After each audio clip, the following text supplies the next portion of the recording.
Hello students, मैं आज फिर आपके सामने टेंस का जो अपना फर्स्ट पार्ट आपने देखा होगा, और यदि नहीं देखा है तो आप चैनल को सब्सक्राइब कर लें, जिससे आपको जो भी वीडियो आता है, जो भी आने वाला कोई वीडियो है, उसके बारे में जानकारी मिले। आज हम टेंस में सेकंड जो टेंस है प्रेजेंट टेंस का, यानी उसका जो टेंस के जो भेद होते हैं, टेंस हमारे 3 प्रकार के होते हैं, प्रेजेंट, पास्ट और फ्यूचर।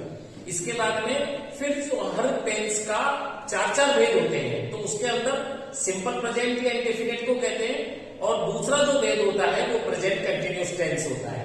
तो आज हम पढ़ रहे हैं प्रेजेंट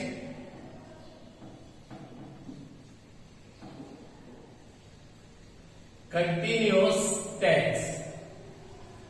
प्रेजेंट कंटिन्यूअस टेंस, आज हम इस टेंस पे बात करेंगे। अब इसके बारे में पहचान की बात है, जो आप आज 10th में पढ़ रहे हैं, 9th में पढ़ रहे हैं, या सेकेंडरी क्लासेस में पढ़ रहे हैं, हम प्रारंभिक शिक्षा में ही इस चीज को सीख लेते हैं कि जिस हिंदी वाक्य के अंत में रहा है, रही है, रहे हैं जैसे शब्द लगते हैं, उनको अपन प्रेजेंट टेंस कहते हैं। लेकिन हम इन सब चीजों पर अपना समय वेस्ट नहीं करते और हम सीधे आते हैं उसके मूल चीजों पर।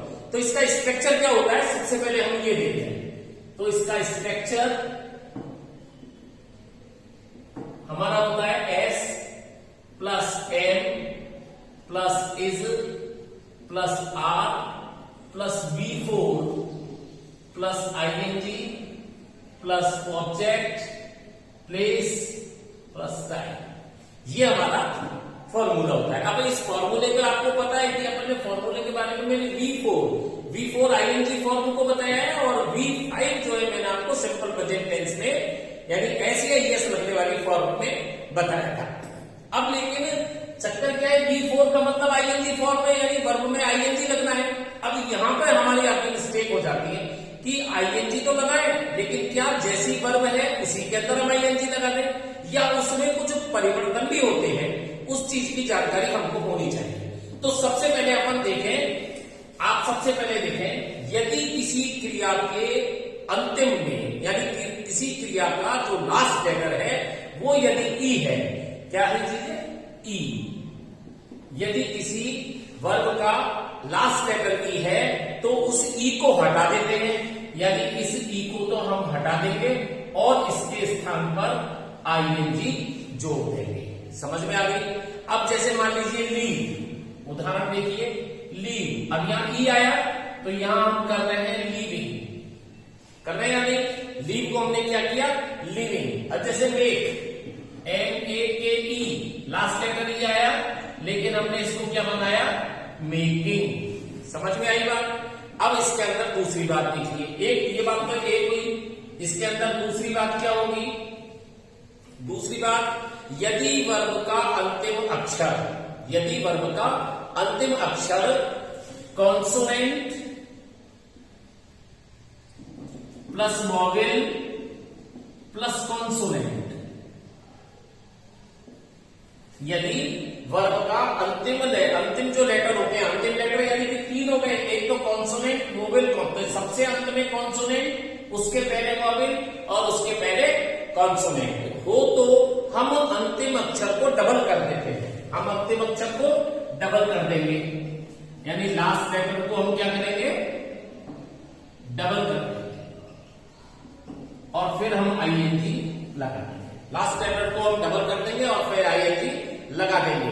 जैसे स्टॉप, STOP, यानी यहां हम कर देंगे स्टॉपिंग, यानी यहां पे टी अंतिम अक्षर, consonant, vowel, consonant, consonant, vowel, consonant. तो यहां हमने इस अंतिम अक्षर को और डबल किया, तो यहां पे हो गया ये स्टॉपिंग। क्लियर।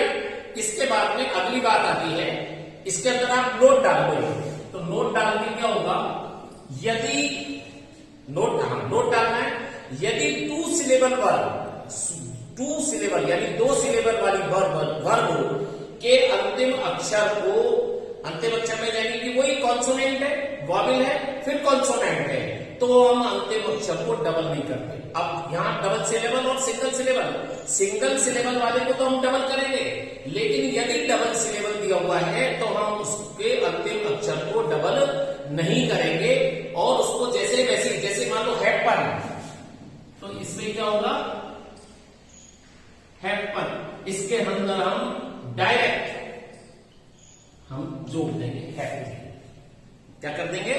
इसमें हम क्या करते हैं, हैपनिंग, जैसे एंटर, एंटर। अब डबल सिलेबल से मतलब HAP consonant vowel consonant, PEN consonant vowel consonant, consonant vowel consonant, consonant vowel. अब यहां पे नहीं है तो लेकिन ये डबल सिलेबल वर्ड ही माना जाएगा। तो इसके अंदर हम डबल नहीं करेंगे बल्कि सिंगल रख करके हम इसको ING जोड़ देंगे। ये बात आपको समझ में आ गई होगी। अब इसके आगे देखिए, यदि वर्ब का अंतिम अक्षर WXY हो, लास्ट लेटर क्या हो, WXY, क्या हो, WXY, या जो आपका अंतिम अक्षर है यानी लास्ट लेटर पे उस पर जोर नहीं दिया हुआ हो, उस पर जोर नहीं दिया हुआ हो, तो हम उसको क्या नहीं करते, डबल नहीं करते। यानी उसको हम जो डबल करते हैं वो नहीं करते। और होता क्या है उसमें, जैसे फिक्स, तो फिक्स में देखिए एक्स कॉन्सोनेंट है, ये वॉवेल है और ये कॉन्सोनेंट है, लेकिन उसके पहले अगर अपन ने जो चीज देखी है उसके अनुसार देखें तो ये तो डबल होता है।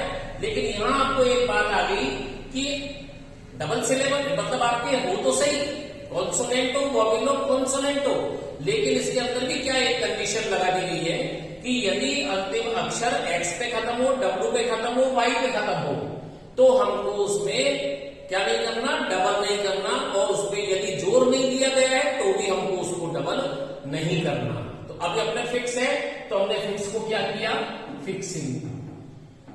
एंजॉय, एंजॉय को हमने क्या किया, एंजॉय, ये हमारा हो गया। तो ये अपनी बात को समझ रहे। आगे चले, यदि वर्ब का अंतिम अक्षर IE हो, क्या हो अंतिम अक्षर, IE हो, ये लास्ट लेटर है, लास्ट लेटर IE हो, तो हम क्या करेंगे, इस IE को तो क्या कर देंगे, हटा देंगे। इस IE को तो हटा देंगे, इसके स्थान पर हम Y करेंगे प्लस ING जोड़ देंगे। IE को Y में बदल देंगे और फिर हम ING जोड़ देंगे। जैसे डाई, लाई, तो हम D, अब यहां IE को हम Y में बदलेंगे और यहां पे हम ING जोड़ देंगे। IE को LY कर देंगे, यानी IE को Y किया और इसके बाद में हम लाइन कर देंगे। ठीक है, इस अब अगली बात में आएंगे, यदि वर्ब के अंत में कॉन्सोनेंट दिया हुआ हो, यदि वर्ब के अंत में कॉन्सोनेंट दिया हुआ हो, consonant plus vowel plus N, क्या चीज दिया हो, या तो कॉन्सोनेंट दिया हुआ हो या वॉवेल दिया हुआ हो, कॉन्सोनेंट हो, वॉवेल हो और फिर क्या करते देते हो, एल दे रखा हो, तो सामान्य रूप से एल को डबल कर दिया जाता है और फिर ING जोड़ते हैं। ठीक है, नेक्स्ट चीज पे आइए, लास्ट लेटर, किसी वर्ब का लास्ट लेटर अगर R हो तथा R पर जोर दिया हुआ हो, अंतिम अक्षर क्या होना चाहिए, R, और R को क्या दिया हुआ है, इम्फेसाइज किया हुआ है, यानी कि इस पर जोर दिया हुआ है, तो हम R को डबल कर देते हैं। क्या कर देते हैं, R को डबल कर देते हैं और फिर हम ING जोड़ देते हैं। जैसे रेफर, रेफर, तो हम इसको कर देंगे रेफरिंग। समझ में आ गई। जैसे डिफर, DEFER, तो हम इसको करेंगे डेफरिंग। ये हम कर देंगे इसको, तो ये क्लियर सी बात है। लेकिन यदि R पर जोर नहीं दिया हो, यदि R पर जोर नहीं दिया हो तो हम इसको डबल नहीं करेंगे, हम इसको डबल नहीं करेंगे, लेकिन ING तो जोड़ेंगे। जैसे ऑफर, यहां R पे जोर नहीं दिया गया है तो ऑफरिंग,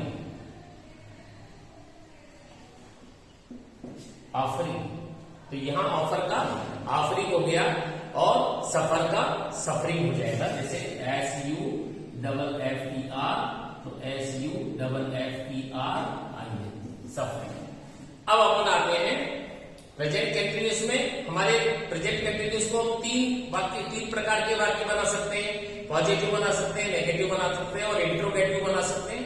और इंट्रोगेटिव नेगेटिव तो नेगेटिव और इंट्रोगेटिव से ही मिलकर बनता है, इसलिए उसकी कोई विशेष बात नहीं है। मूल रूप से 3 प्रकार के बनते हैं, एक तो हम पॉजिटिव बनाएंगे, एक नेगेटिव बनाएंगे और एक इंट्रोगेटिव बनाएंगे। चलिए इस चीज को देखते हैं। प्रेजेंट कंटिन्यूअस टेंस में हम 3 प्रकार से रचना करते हैं। सबसे पहले हम देख रहे हैं पॉजिटिव। पॉजिटिव सेंटेंस जो बनाते हैं, अफर्मेटिव सेंटेंस बनाते हैं, हम उसके अंदर क्या करते हैं, एम का प्रयोग तो आई के साथ करते हैं, एम का प्रयोग आई के साथ करते हैं और आर का प्रयोग वी, यू, दे या प्लूरल नाउन के साथ। आर का प्रयोग किसके साथ करते हैं, वी, यू, दे या प्लूरल नाउन्स के साथ करते हैं। और इसका प्रयोग किसके साथ करते हैं, इसका प्रयोग किसके साथ करते हैं, ही, शी, इट या कोई भी सिंगुलर नाउन के साथ। ये अपने को समझना है। जैसे I am writing a letter, I am writing a letter, I am writing a letter. अब यहां आई के साथ में हमने क्या किया, एम का प्रयोग किया। He is flying a kite, he is flying A kite.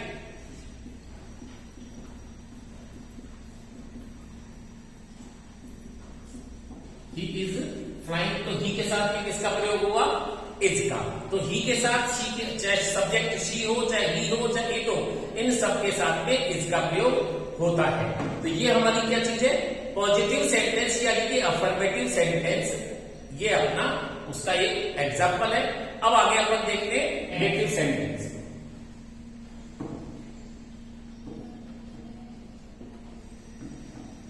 Negative sentence, negative sentence जैसा कि इससे ही हमें पता लगता है, इसके शब्द से ही पता लगा है कि ये नकारात्मक वाक्यों को कहते हैं। अब इसमें क्या है, मूल रूप से जो पार्टिसिपल वर्ब होती है, यानी कि V4, V4 को हमने, V4 का मतलब ING फॉर्म। तो जो पार्टिसिपल वर्ब होती है और जो हेल्पिंग वर्ब होती है, जो इज एम आर है, उस हेल्पिंग वर्ब के बीच नोट लगाते हैं और फिर उसको हम नेगेटिव सेंटेंस कहते हैं। जैसे पार्टिसिपल फॉर्म V4, तो यानी कि हेल्पिंग वर्ब के बाद में नॉट लगाएंगे और इसके बाद में V4 लगाएंगे। यानी इसका स्ट्रक्चर क्या हो रहा है,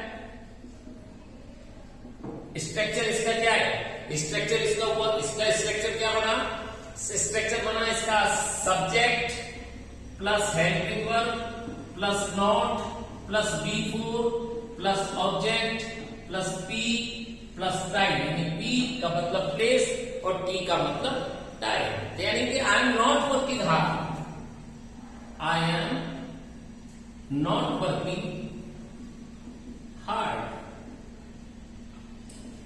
she is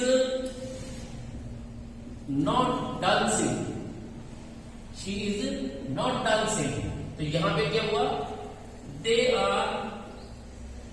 not running, they are not running. She is listening music, she is listening music। ये हमारे इसके एग्जाम्पल्स हैं। और यहां तक अपने को कोई प्रॉब्लम हो तो आप, अगर कोई भी प्रकार की अगर समस्या है तो आप उसको कमेंट बॉक्स में लिख सकते हैं, पूछ सकते हैं। मैं पूरी कोशिश करूंगा कि आपकी जो भी क्वेरीज है, जो भी आपकी प्रॉब्लम्स है, उनको सॉल्व करूं और आपको रिप्लाई करूं। थर्ड नंबर आता है अपना interrogative sentence. Interrogative sentence, interrogative sentence में, यानी इंट्रोगेटिव का मतलब प्रश्नात्मक, यानी प्रश्नवाचक, जिससे हमें प्रश्न का बोध हो, प्रश्न पूछे जाने का बोध हो, वो हमको इंट्रोगेटिव सेंटेंस कहलाते हैं। अब इसमें इंट्रोगेटिव कैसे हो, इंट्रोगेटिव में होता क्या है, हेल्पिंग वर्ब को, जो हेल्पिंग वर्ब होती है, हेल्पिंग वर्ब कौन सी है, एम, इज, आर, ये हेल्पिंग वर्ब है। तो हेल्पिंग वर्ब पहले आ जाती है और सब्जेक्ट बाद। हेल्पिंग वर्ब को सब्जेक्ट के पहले रखकर इंट्रोगेटिव सेंटेंस बनाया जाता है। तो तदनुसार उसका स्ट्रक्चर क्या हुआ, यानी am is are plus subject plus V4 plus object plus place plus time. ये हमारा इसका इंट्रोगेटिव का स्ट्रक्चर हुआ। और लास्ट के अंदर क्या होगा, क्वेश्चन मार्क। लास्ट में क्या होगा, क्वेश्चन मार्क। जैसे am I telling a lie, am I telling a lie, तो यहां हो गया M I telling a lie. तो यहां पे क्या हुआ, ये पहले आया और ये टेलिंग बाद में, और सब्जेक्ट हमारा बीच में आया। तो am I telling a lie, am I telling, are you going to Jaipur, are you going to Jaipur, are you going to Jaipur. इसके बाद में अपन और भी किसी भी प्रकार का कह सकते हैं, is he selling fruits, is he selling fruits in the market. क्या वो बाजार में फल बेच रहा है। Are they taking tea, are they taking tea, यानी सबके बाद में आपको क्वेश्चन मार्क लगाना है। बस ये हमारा एक प्रेजेंट कंटिन्यूअस टेंस है।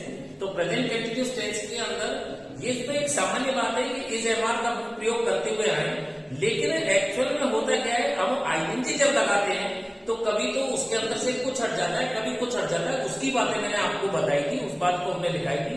उसको थोड़ा सा आप कंसंट्रेशन के साथ में पढ़िए, कंसंट्रेशन के साथ समझिए। फिर भी आपको कोई प्रॉब्लम हो तो आप कमेंट बॉक्स में लिखिए, और उसको मैं आपको निश्चित रूप से यथासंभव प्रयास करूंगा आपको उत्तर दे पाऊं। और जब तक आप कोई भी दिक्कत नहीं आएगी, और आप केवल इसके जो एग्जाम्पल्स हैं उनको करते रहिए। तो फिर हम नेक्स्ट वीडियो में एक अगले टेंस के साथ, एक अगले उसके पार्ट के साथ अपन फिर मिलेंगे। जब तक bye. Tell me pretty lies, look me in the face, tell me that you love me, even if it's